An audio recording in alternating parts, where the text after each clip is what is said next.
and Lipton Soup present Inner Sanctum Mysteries.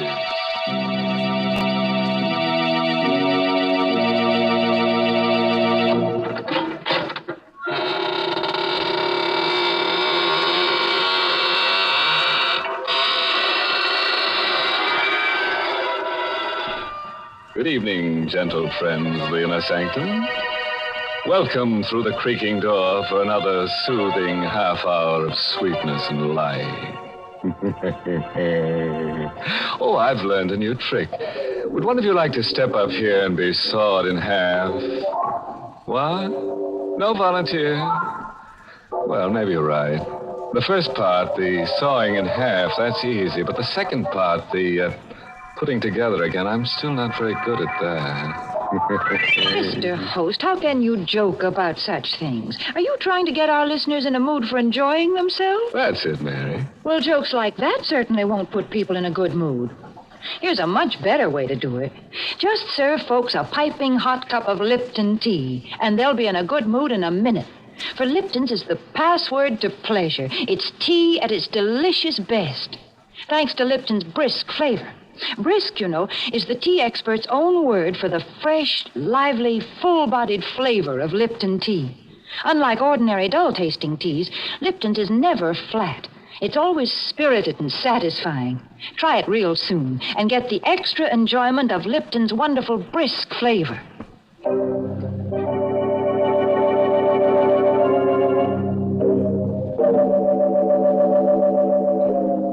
What does a man think of when there's murder in the air? The close presence of death. Does it have matter and substance? Does it generate unseen light waves that touch a man's subconscious?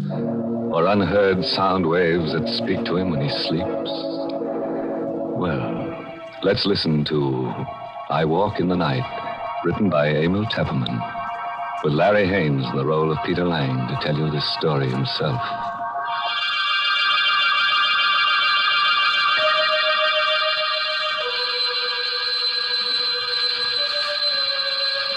I don't know if it was the ringing of the doorbell that awoke me, dragged me back to consciousness out of a deep, heavy sleep.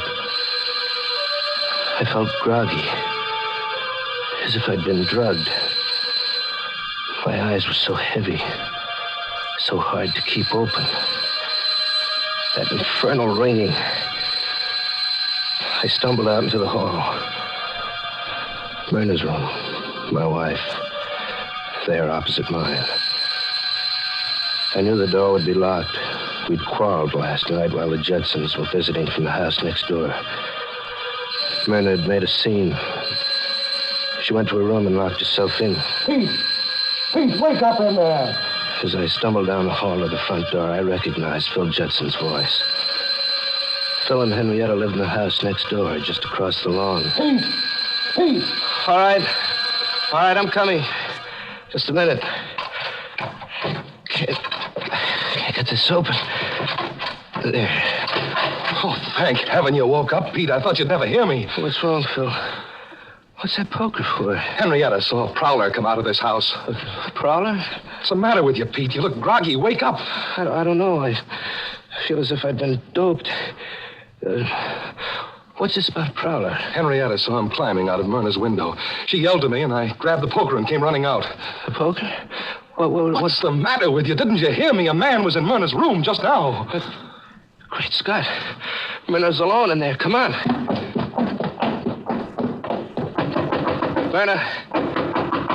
Myrna, you all right? Open the door. She doesn't answer. Phil, are you sure the prowler came out of this room? Yes, they ran around the house and got away. Look, Pete, have you got a key to this door? No, it's bolted on the inside. We've got to break it down. Come on, put your shoulder to it. Once more now. Well, where's the light switch? Oh, here, I've got it. Better not come in, Pete. No, let me in. I've got to see. Myrna. Take it easy, Pete. Oh, Myrna. Strangled to death. Myrna. Look at the black and blue marks on her throat. This chain on her neck, it's broken. It was her locket. The one I gave her last Christmas. Killer must have taken it with him. And see here, her fingernails, there's bits of skin under them. She must have struggled and scratched the killer's face or hands. Why, Phil? Why should anyone want to kill her?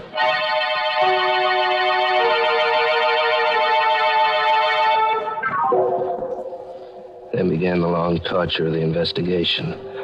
Detectives swarming over the house. Men in derby hats examining the body of my wife. Measuring the room, searching for fingerprints. And finally, more men who came and carried her away forever. Through it all, Phil and Henrietta sat with me, trying to give what comfort they could. Oh, Peter, dear, please talk to us. I can't stand seeing you sit there with your head in your hands. It won't bring Myrna back to life. Henrietta's right, Pete. You've got to get a hold of yourself. I know, but I can't stop thinking about it. Those marks on her throat, the torn chain, the locket gone. Look here, Pete. There's something we have to talk about. Now, get that dazed look off your face and listen to me for a minute. Yes, Phil. There's a police inspector in Myrna's room right now. O'Brien is his name. He'll be coming in soon to question you. Now, you'd better not tell him about the quarrel you had with Myrna last night. I don't get you. It would look bad for you. For me? Oh, what do you mean? Phil, you don't think that I... Suddenly, I caught my breath. My right hand in my bathrobe pocket had touched something cold. Phil and Henrietta both stared at me. Peter, what's wrong? Phil, look what I found in my pocket. What is it? Look. A locket? It's Myrna's locket. The one that was torn from her throat. Phil, how could this get in my pocket? Here, give me that, quick. But, Phil... Give it to me. Yes, it's Myrna's locket, all right. You recognize it, Henrietta? Yes. What are you going to do with it, Phil? Get rid of it, quick. Out this open window. Now, if the police find it out there, they'll think the killer dropped it. But, Phil, it was in my pocket. What are you looking at, Phil? Your hand, Pete. What? Your left hand. I looked down at my left hand. There on my wrist were 3 long gashes where the skin had been scraped. As if by the fingernails of a woman fighting for her life. Phil, do you think I could have killed her? Nonsense. I don't believe it. You could never do a thing like that, Pete. Couldn't I? How can you be sure? How can I be sure? Peter, please, don't talk like that. You're making yourself out some terrible monster, but you aren't. Phil and I know you can't be like that. I don't know. Maybe I got up in my sleep and killed Myrna without ever knowing it consciously. After all, I did have that quarrel with her last night. Cut it, Pete. Here comes O'Brien, the detective. I hope I'm not intruding. Oh, no. It's all right, Inspector. Come in, O'Brien. Mr. Lang is very upset. The shock. Yes, I understand. Believe me, Mr. Lang, you have my deepest sympathy. I wouldn't bother you at all at a time like this, but there's... Inspector O'Brien was a pink-cheeked, cherub-faced, chubby little man. But his eyes were cold and blue and restless. They kept jumping from Phil to Henrietta to me as he fired his questions at us. Mr. Lang, one more thing. I understand you had a small party here last night? Oh, no, it wasn't a party. Just Phil and Henrietta and Ted Hale. Ted Hale? Yes, Myrna's cousin. Oh, I see. This Ted Hale, a cousin of your wife's, you say? Pardon me, Inspector. Yes, Mr. Jensen? Peter's too easygoing and good-natured to tell you about Ted Hale, but as Peter's attorney, it's my duty to give you certain information. Oh, go ahead. Myrna, Mrs. Lang, owned considerable property in her own right. Recently, I drew a will at her request.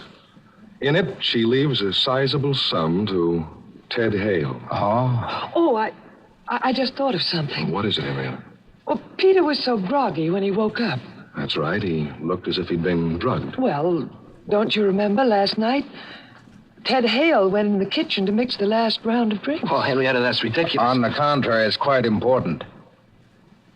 Now, tell me, this Ted Hale, what does he do for a living? Why, he works for me in my brokerage office. To please Myrna, I gave him a job as my confidential secretary. Suppose you tell me where Mr. Ted Hale lives. I think I'll have a talk with him.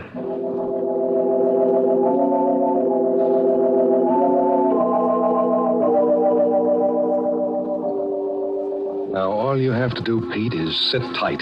Let O'Brien follow up his lead. But, Phil, I can't let him arrest Ted Hale. He didn't kill Myrna. I did. I must have. The locket. These scratches. It's not fair to Ted. As your attorney, I won't let you strap yourself in the electric chair. You go back to your room and get some sleep. Henrietta, do you mind going back to our house by yourself? Of course not. I'm going to sleep right here in the living room on this couch, in case Peter needs me tonight.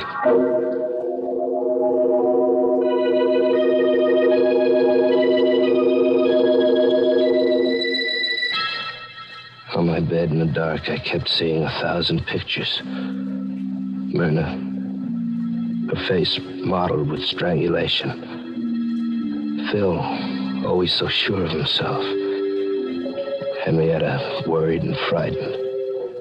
And O'Brien, his face grim and his blue eyes cold, going off to question Ted Hale.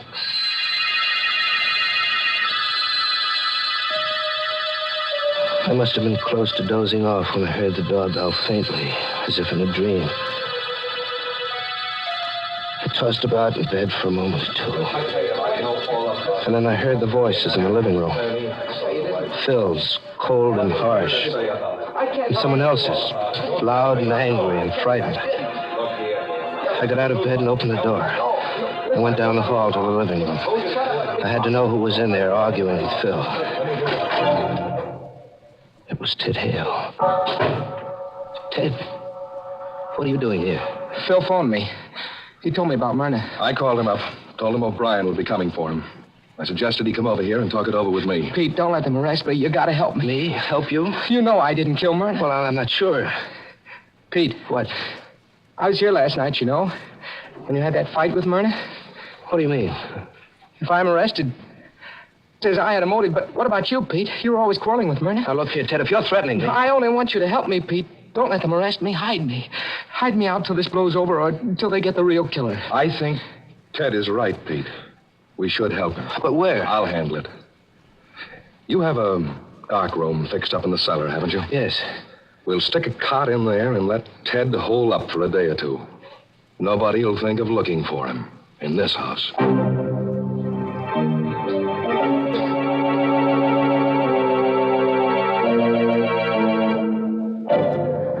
Poor Peter.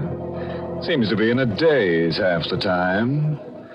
Yes, his trouble is that when he's awake, he's half asleep, and when he's asleep, he's half awake. It's no wonder he can't sleep well. He seems to be such an honest person, he can't lie easy. You know, it's too bad he doesn't go over and stay at Phil's house, Mr. Host. Phil and Henrietta seem the kind of people who do everything to make him comfortable. Well, I just hope they know something about hospitality, Mary. Oh, I'm sure they do. Why, everybody knows that the proper way to treat guests is to serve them something delicious. For example, when guests drop in at my house, the first thing I do is put on the tea kettle. And almost before they have their wraps off, I have my best tea service out, and I'm serving them some of my fragrant, fresh-made cake and a cup of heartwarming Lipton tea. For no matter what time of day or night guests arrive, there's nothing like wonderful Lipton tea to make them relax and feel at home. Yes, Lipton's brisk flavor is so lively and full-bodied and satisfying, it just naturally hits the spot with everybody. In fact, I always say, whenever you want to serve your friends or your family a grand, refreshing drink, make it tea. And make it tea at its delicious best. Lipton tea.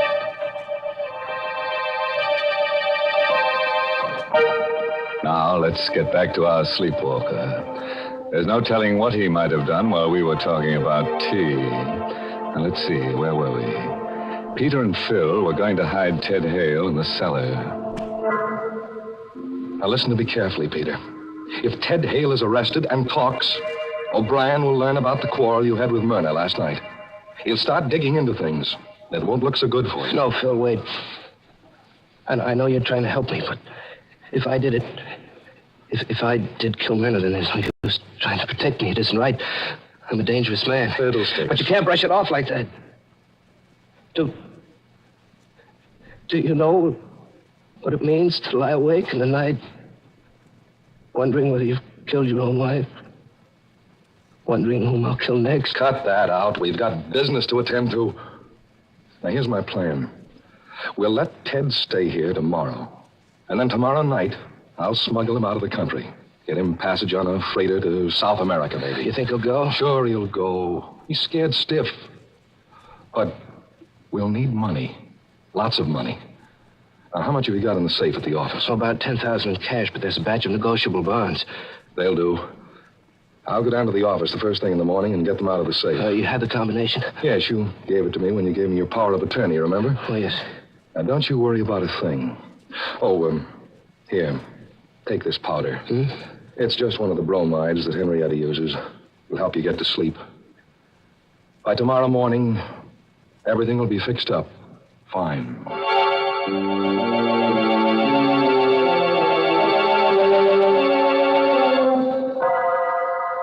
It was almost dawn when Phil left. And it must have been hours later, close to noontime, when I felt myself being roughly shaken out of a heavy, troubled sleep. Pete, wake up. What? Hey, wake up. Come on, snap out of it. What? Oh, Phil. Gosh, I feel groggy. What was in that powder you gave me? Never mind the powder. Get your eyes open. Got something to tell you. Phil, what's wrong? What happened? Listen to me carefully, Pete. I went down to the office before business hours this morning and opened the safe to get the money out. Yes? The safe is empty. Empty? The securities are gone. Well, it can't be. Who else had the combination besides you and me? Only Ted Hale. Oh? Do you think that... I'll bet you $1 to a donut he's gone. Come on, let's check.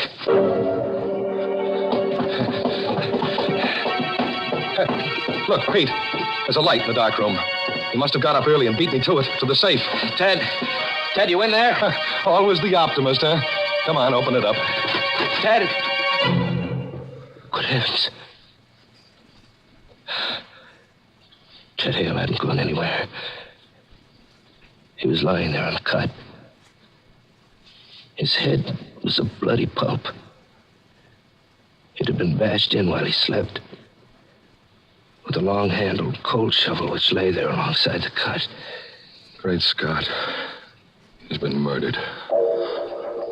We stood there in a narrow, dark room, Phil and I, and we looked at each other. There was a strange gleam in Phil's eyes. I tried to read the meaning of that gleam, but he averted his eyes too quickly. He dropped his gaze to my hands. I saw what he was looking at. My hands were black and grimy with coal dust. And on the grimy, coal-blackened handle of the shovel, there was a fresh set of fingerprints. Phil, did I kill him? Did I kill him in my sleep? The same as Myrna? Phil, I can't stand it being a murderer. I'm going to give myself up. You'll do nothing of the kind. If you did it, Pete, you're not responsible. But you do think I did it? And Myrna, too? I don't know. I don't know what to say. Just think, Phil. Maybe tonight I might kill you. Or Henrietta. There's no telling what I might do. Rubbish. No, Phil. It's hard to believe, but there's the proof. I'm a murderer. I'm dangerous. There's only one thing to do. I won't let you do it. What else is left? Come on. I'm going to help you hide Ted's body.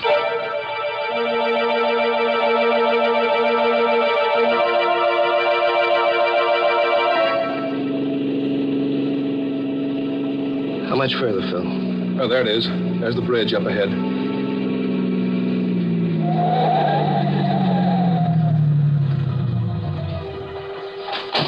Okay. Here, help me with it. We had the body of Ted Hale in a sack with a pair of 100-pound dumbbells to weight it down.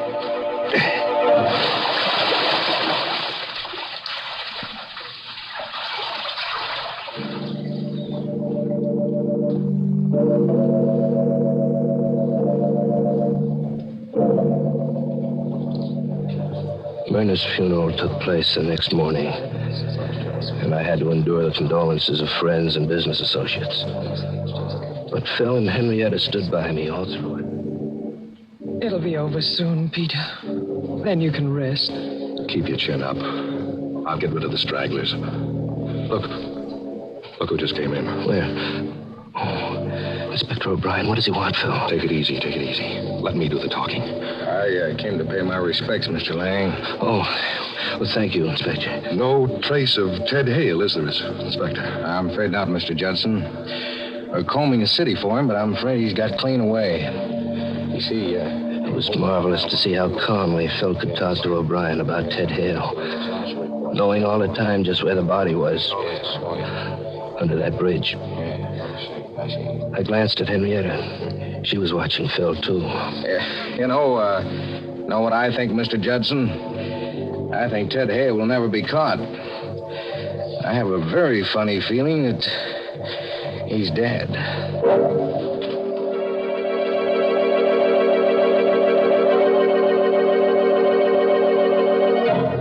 Later that afternoon, I took a taxi cab, and I went down to police headquarters and asked to see Inspector O'Brien. Glad to see you, Mr. Lang.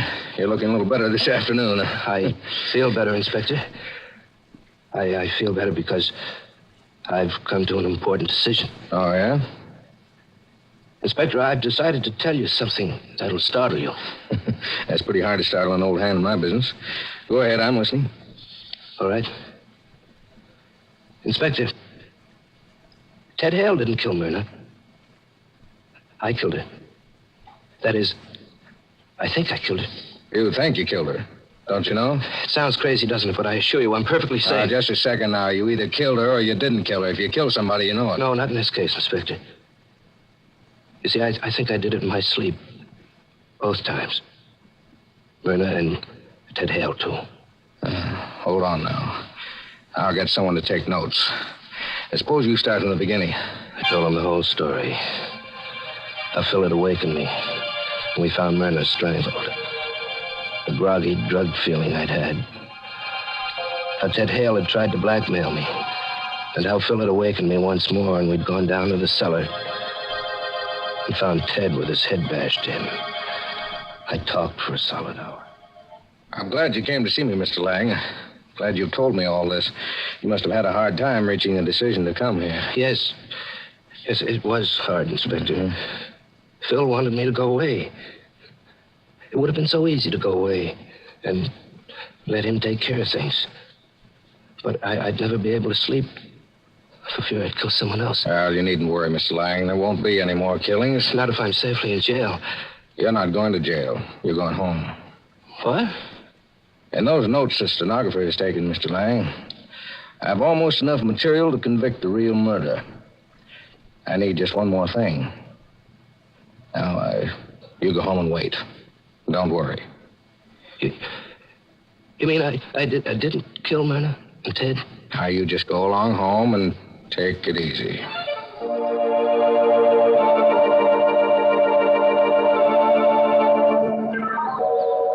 I'm back at home now.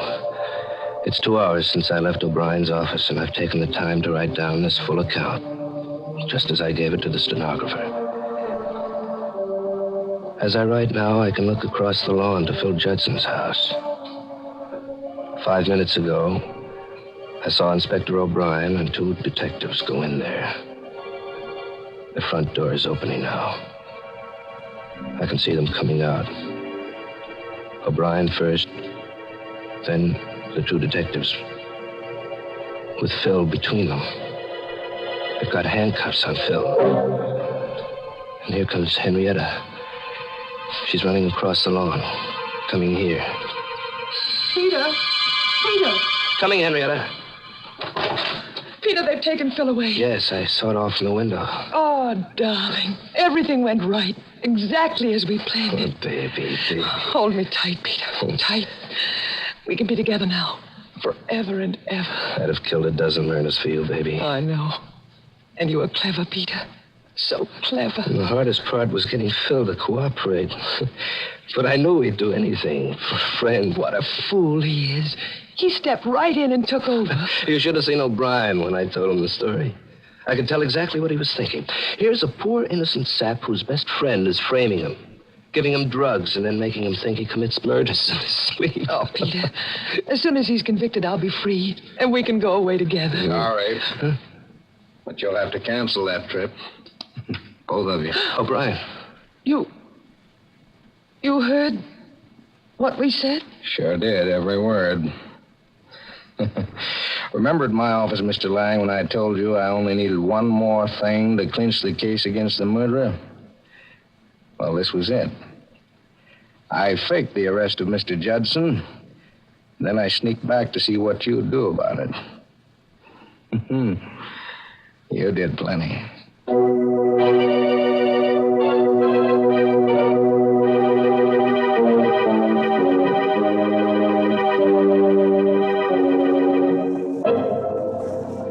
Well, Pete certainly ruined a perfect crime by talking too much, which all goes to show that it's not wise to kill and tell. Mercy.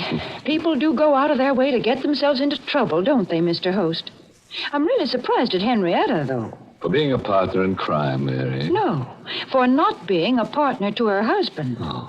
Most women, take great pride in looking out for their husband's happiness. You mean like mending the bullet holes in their shirts? Oh, Mr. Host, there are lots of better ways than that to keep a husband happy.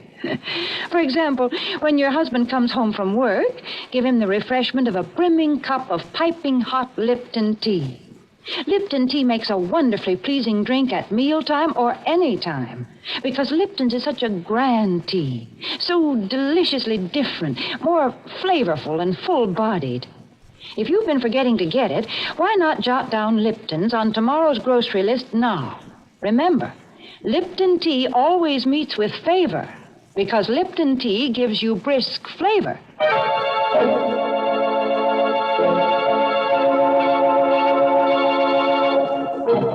And now, friends, a parting word of advice. If you ever wake up and think that you've murdered someone in your sleep, don't go to the police. Now, just take another powder, brother, and go back to sleep. Oh, by the way, this month's Inner Sanctum Mystery novel is The Innocent Mrs. Duff by Elizabeth Sanksey Holding. And next week, the makers of Lipton Tea and Lipton Soup will bring you another Inner Sanctum Mystery directed by Hyman Brown and called Accident. Does the wind whistling in your ears frighten you, folks? Oh, now don't be scared. Because when you're pushed down an empty elevator shaft and you hit the bottom, nothing ever can frighten you again. It's just an accident. And you'll learn all the mystery of it if you're listening to Inner Sanctum next week. Until then, good night. Pleasant dreams.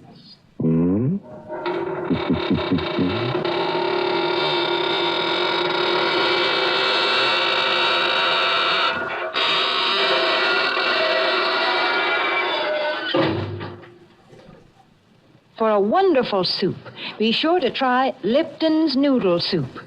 Lipton's is the extra delicious noodle soup that folks rave about on account of all those tender golden egg noodles and that honest-to-goodness chicken-y flavor. Tastes like homemade soup that you'd spend hours in making, yet Lipton's is ready in a jiffy. Lipton's noodle soup mix costs less and makes lots more than ordinary canned soups. So get some Lipton's Noodle Soup tomorrow. And tune in next week for another Inner Sanctum Mystery. This is CBS, the Columbia Broadcasting System.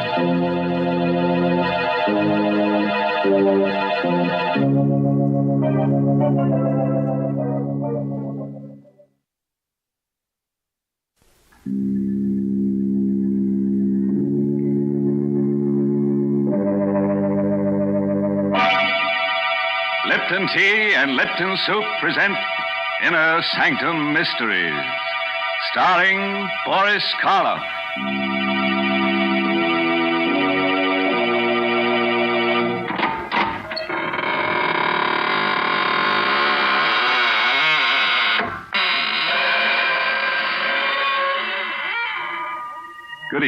friends of the Inner Sanctum. This is your host. Welcome again through the squeaking door to another session of mystery, murder, and madness.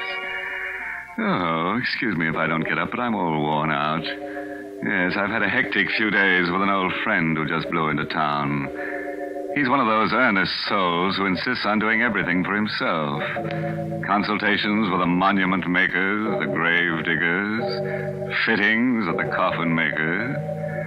Yes, quite a busy body. But then we only die once, you know. Oh, these friends of yours, they're such unhappy people. They never seem to enjoy life. Never seem interested in any of the quiet, peaceful, good things of life. For instance, what's the use of telling one of your spooky characters about Lipton tea? They wouldn't like it. But other people enjoy that brisk Lipton flavor. They settle back in an easy chair and say to themselves, Lipton certainly has a rich, hearty flavor. Never the least bit wishy-washy. No siree. But would a ghost appreciate Lipton's? Indeed, he would not. And it's lucky Lipton's is made for real live folks who like good things, or else it wouldn't be the world's largest selling brand of tea. Mary, you've been very hard on my friends. Very. And they won't like it. But then most live folks don't enjoy being scared to death. And that's just what's going to happen to you tonight. Our story is called The Corridor of Doom. It's an original radio play written by Robert Newman. And our star tonight is a man who gives even me the shakes. The famous star of stage, screen, and radio, Boris Karloff. Have you thought about death lately? Not the fact that it's inevitable, that it must come to all of us someday, but rather how it will come. Do you think of it as a sleep and a waking, of a sudden transition from one state of being to another, or to a state of non-being? John Clay was one of those people who never thought about it at all, until he found himself walking down that dim and endless passage which... But suppose we let Boris Karloff in the role of John Clay tell you about it himself. If your blood pressure will take it, put out the lights and come on a little trip down the corridor of doom. When I woke up, I had no idea of where I was or how I'd gotten there. I was lying on a hard, white bed in a clean, white room. There was a dull pain in my abdomen. Touching it tentatively, I felt a bandage. So that was it. An operation. But for what? And where was I? At that moment, the door opened, and she came in. Good afternoon. Or is it evening? Whichever you prefer. It doesn't matter. My name's Clay. John Clay. Yes. And yours? You can call me Nada. Exactly where am I? In what hospital? It has no name. What? Well, that's ridiculous. I'd like to speak to Dr. Rogers. If you'll get him for me, please. There is no Dr. Rogers. At least, not here. Then who operated on me? And for what? Listen, I'm not a well man. I've a very bad heart. Will you get someone who can talk to me? If you wish. I'll call Dr. Stone.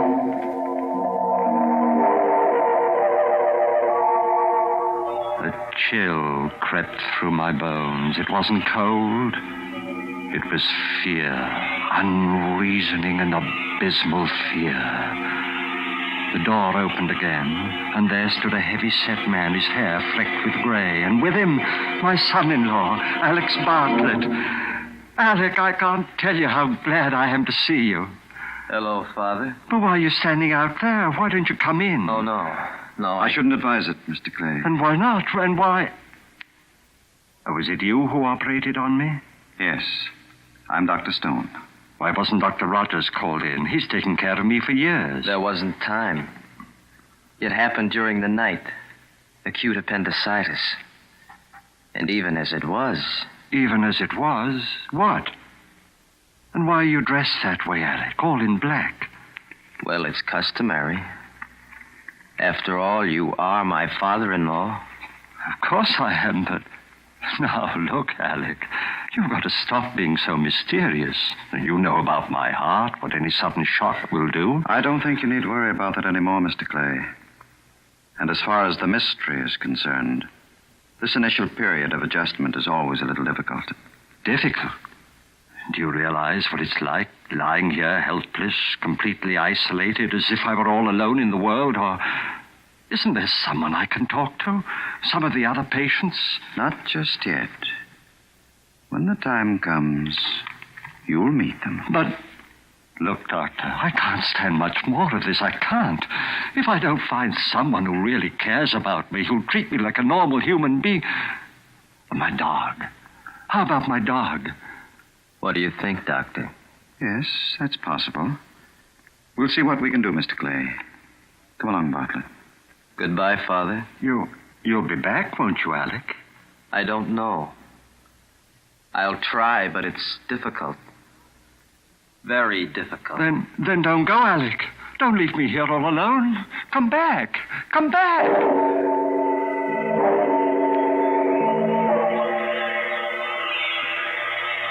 I waited and watched and waited. Then the door opened, and there was the doctor again. There was a small, thin-faced man with him this time, wearing the white coat of an orderly and carrying a black box with a handle. My dog. You brought my dog. All right, Martin. Give it to him. Yes, sir. Here you are, sir. Thank heaven, now at least. Come on, Carrie. Come on, boy. Get up. Wake up. Why, what's the matter? Carrie. He's not asleep. He's dead. You wanted him, Mr. Clay. But why didn't you tell me? When did he die? How? How old was he? 11 and a half. Maybe 12. Pretty old for a dog. That's probably why he could come. What do you mean? What are you trying to do to me? Don't you realize I'm a sick man? Easy, Mr. I won't take it easy. I won't stay here another minute. I'm leaving right now. Sorry, but I don't think we can permit it. Oh, well, we'll see about that. You're getting yourself all upset for no reason, Mr. Clay, making it very difficult for the rest of us. Martin, Yes, sir. you'd better let me have some of that bottle there. About 10 cc's. The red medicine? Yes. I don't want any medicine. I won't take it. Now, please, Mr. Clay. I won't, I tell you. No, I don't want the... It's awful.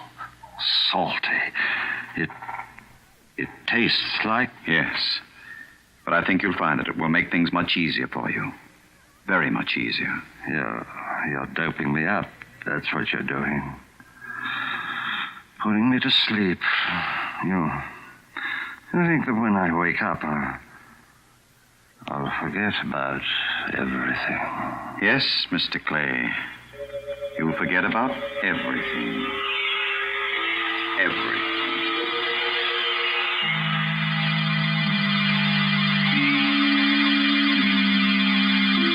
I was somewhere deep down under the earth.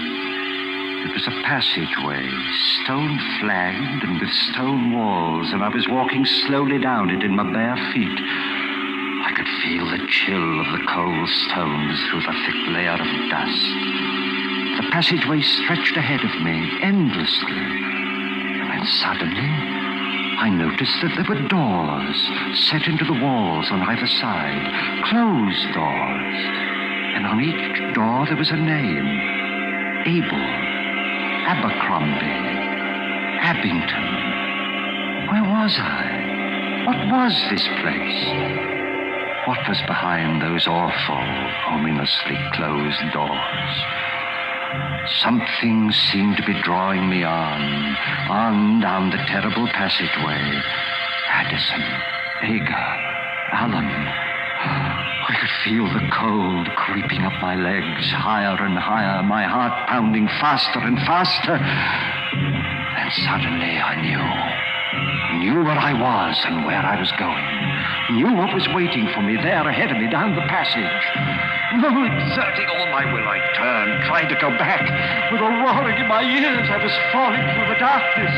Falling.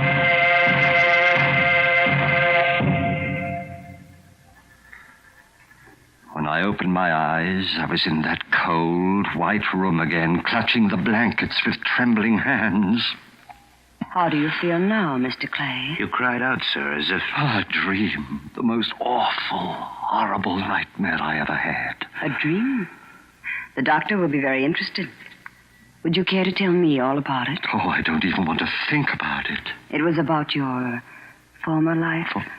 Former life? Oh, I'm sorry. I shouldn't have said that. I meant... Here, where are you going? To get my clothes, to get out of here. I won't stay here But you another can't minute. go. You can't, Martin. Help me. Please, let go. Let go.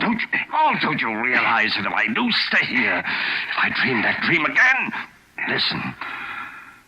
I was in a passageway, an endless, eternal passageway like a corridor of doom. It stretched on and on to infinity with doors, closed doors on either side. And on each one of the doors in alphabetical order there was a name. The name of all those who had died since the beginning of time. I was walking down that corridor on my bare feet and... Why are you looking at me that way? You mustn't talk about that. You mustn't, do you hear? But you asked me. You didn't dream that dream. You couldn't have. And you've got to get it out of your mind. We'll help you. We'll give you a massage. That should make you relax. The alcohol, Martin, right over there. A massage, you think that'll help? If it doesn't, we'll call Dr. Stone. Try something else. Martin. I see. Now what? What are you staring at? Your feet. On the soles. Dust. Thick, gray dust. Dust. Like the dust in the passage, the corridor of doom. And that means... It wasn't a dream. It means... I was really there.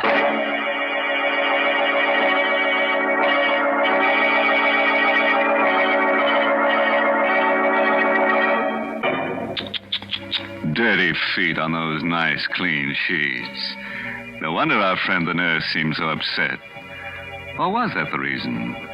Maybe she was just disappointed that he still hadn't told her about his operation. Yes, that always has them in stitches. Great big stitches. Like the ones they take in a shroud. Mr. Host, I'm afraid I just can't believe this story. I can't believe that it really happened. Is that so, Mary? Do you think Mr. Clay got that gray dust in his feet because he has feet of clay? Hmm? There you go again. Always looking on the discouraging side of things.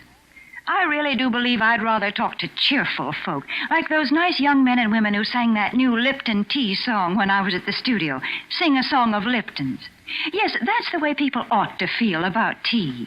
Because, you know, when you're feeling discouraged or tired, there's nothing quite like that brisk flavor of Lipton tea to perk you up. Yes, brisk means that Lipton's is never wishy-washy. No, siree, as they say in the song. So when you've had a busy afternoon, or maybe when friends drop in for a little talk, pour yourself a cup of cheer with brisk-flavored Lipton tea. It's got a special flavor that always tastes like home. And it always tastes like more, too. Well, now I think it's about time to take another little walk. Yes, down the corridor of doom with our star, Boris Karloff. And by the way, don't be concerned about getting too tired, because you'll only have to walk one way. That's the nice part of a trip like that. You don't have to worry about coming back. I lay there, staring down at my feet. No, it had not been a dream. For there, on my feet, was the thick, heavy dust from the corridor of doom. I had been there, walking down its awful silence, not in my mind, but in the flesh. My heart clenched like an icy fist, and I threw the blankets aside, started to get up. Mr. Clay, what are you doing? Where are you going? Let me go. But you can't get up. You can't leave. Oh, let me go. Martin, quick, help me. Please, Mr. Clay. For heaven's sake, let me go. Don't you realize what this means? If it wasn't a dream, and if I stay here, go down to that horrible place We've again... got to make him quiet down. Some more of that medicine, Martin. Another 10 cc. Right. Oh, no more of that. It's here, Mr. Clay. You must take it. You must. It will make you sleep. Sleep so soundly that you won't be able to go down there again. No, but... All right. Give it to me. Here. You stay here, Martin. I'll go get Dr. Stone and tell him. Better, Mr. Clay? I don't know. Color. Dark red. Taste. It's like... Yes, I know. And it makes me sleepy. My eyes get heavy and... Have you been here for a long time, Martin? No, not long. What is it like outside of this room? It's strange. Like no place else. And the other patients, what are they like? They're strange, too. Listen, Martin. I'm a rich man. You're the only friend I've got here. You've got to help me. Whether you're rich or poor doesn't matter. As for helping you, that's what I'm here for. You've got to stay here. Watch me. Every minute. My heart. I don't think it'll stand much more.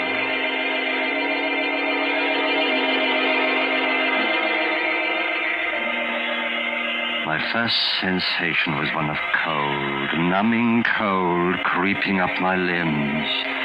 I reached for the blankets, couldn't find them.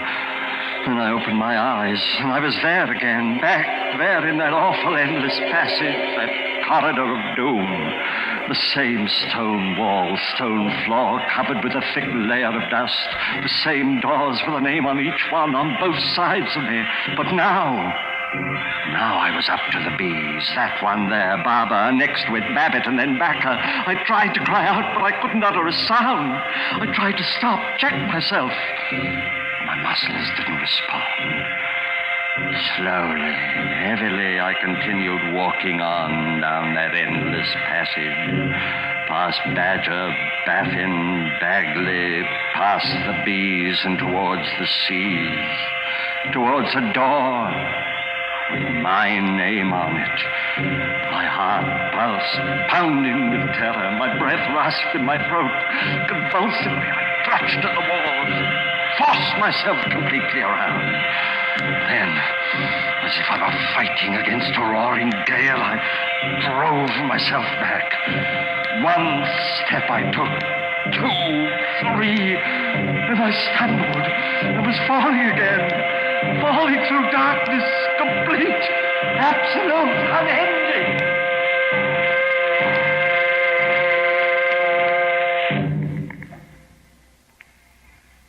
Even before I opened my eyes, I knew where I was. Back in my room, the sheets crumpled in my sweating hands.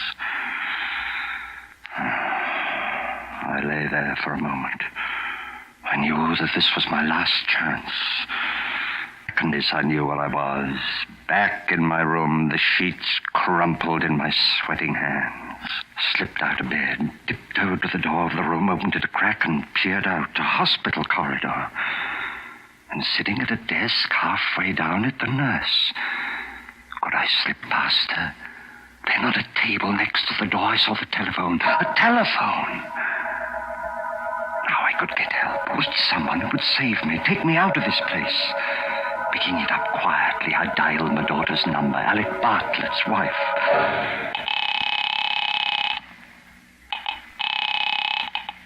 Hello? Jane? Oh, thank heaven. Hello? Jane, it's your father. Listen, you've got to help me. You've got to come and get me. I'm at the hospital. Alec knows where. Hello, is anyone there? Yes, can't you hear me? Didn't you hear what I said? It's your father. And Jane. Hung up. I heard her, but she couldn't hear me. Something wrong with the phone, her phone. I've got to get hold of somebody, but who? Dr. Rogers? Oh, might be out. If they come in while I'm phoning. Oh, I know, of course.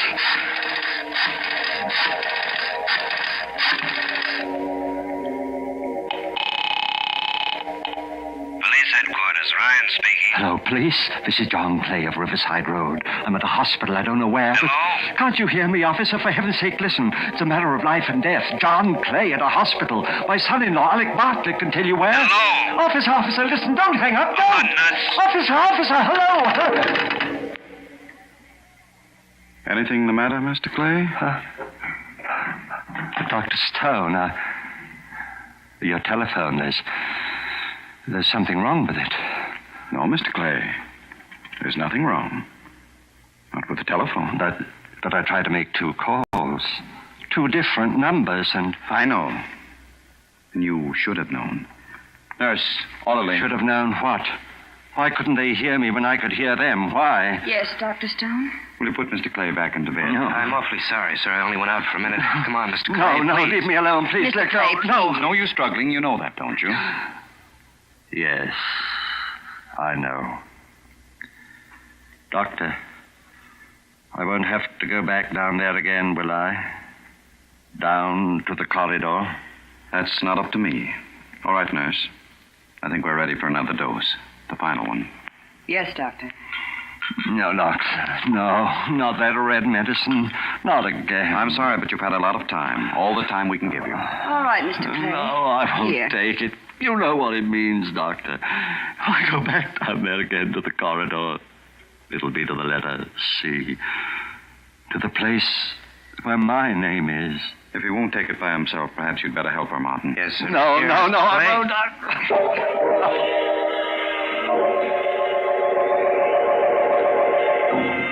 Again, I knew where I was before I opened my eyes. I could feel the dust under my bare feet, and through the dust, the biting chill of the cold stones.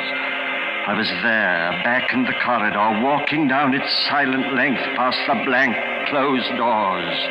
For the names on the doors, now they were all C's. Cabot, Cadden, Cahoon. On I walked, the beating of my heart, the pounding of my pulse loud in my ears.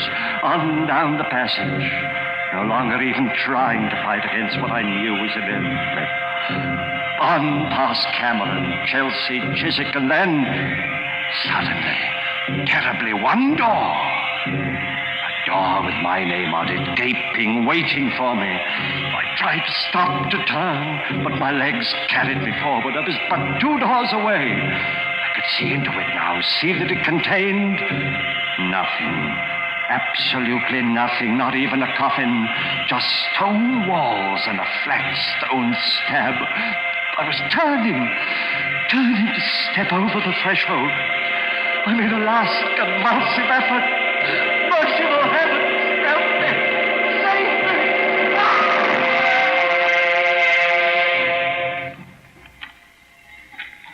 All right, Martin. Pick him up. Yes, sir. Is it all over? Hello, Bartlett. In at the death, eh? I'll see if there's any pulse, of course, but I should think it is all over. It is stone, but not the way you think. What? Clay. He's not dead. No thanks to you. All right, get him up, both of you. Here, Mr. Clay, let me help It's you. all right, Martin. I'll be fine from now on. But how? Don't look so surprised, Alec. Mr. Martin is a detective. I hired him some time ago. You see, I had a feeling that something was wrong when that railing broke accidentally, and I took that bad fall. So I decided I should investigate. You can't prove it. You can't prove anything. The first results of Martin's investigation showed me what bad financial shape you were in. And it was then that I realized that you had actually been trying to murder me to get hold of my money. So I faked that story of having a very bad heart. You mean it? I thought it would give you the idea of trying something more subtle and less dangerous. And it certainly did. But you still can't prove anything, not a thing. No, don't you worry about that. Don't forget. Come back here, Bartlett. You'll never have a chance to prove it. Come back, Bartlett. Oh, you shot him, killed him. Well, I couldn't have. I fired up in the air to get him to stop. Come on. But I don't understand it. There's not a mark on him. But he is dead. He was the one who had the bad heart. That's what gave me the idea of Good heavens, look. At what? This hallway was supposed to be the corridor of doom. When I reached the door with my name on it, I was supposed to die. Look. Look at the name on that door there. The one right next to him. Bartlett. His name. So what? Nothing, Martin. Nothing at all.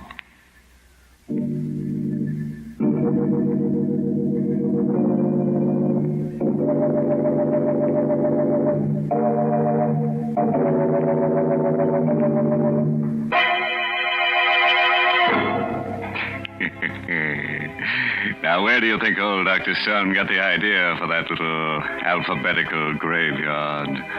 That's right, for me. Huh? You don't believe me?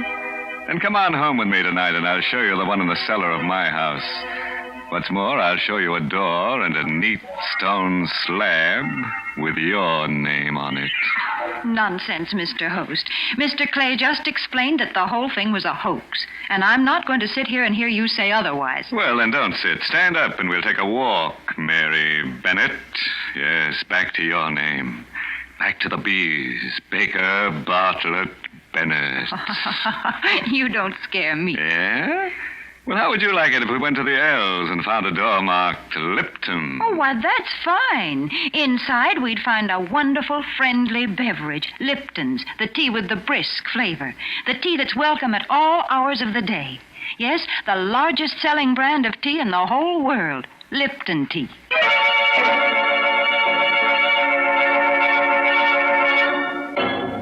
And now a word of advice. If you should wake up tonight with a sudden chill, find yourself walking barefoot down a dusty stone corridor with doors on both sides of it, don't get excited. Just insist on a doom with a view.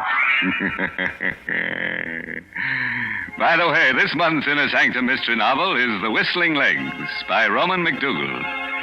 Yes, and next week's Inner Sanctum story, directed by Hyman Brown, and brought to you by Lipton Tea and Lipton Soup. Next week's story is about women. Yes, 2 women who like to be treated rough. Choke 'em to death, shoot 'em, murder 'em. They'll love you for it. And who do you think is going to be their boyfriend? That's right. Boris Karloff. Boris Karloff will be with us again next week, because who else could love such women? So, if you're in a tender mood, tune in next Tuesday. Until then, good night. Pleasant dreams.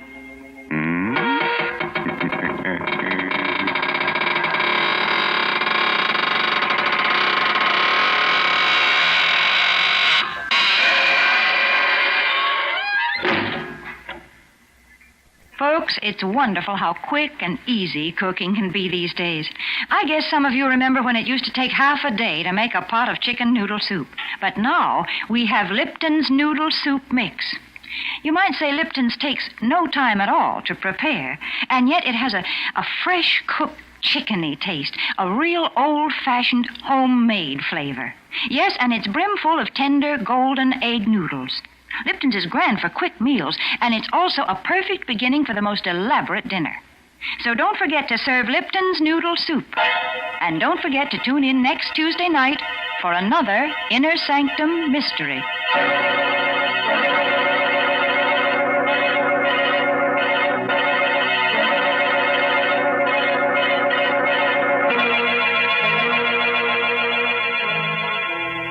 This is CBS, the Columbia Broadcasting System.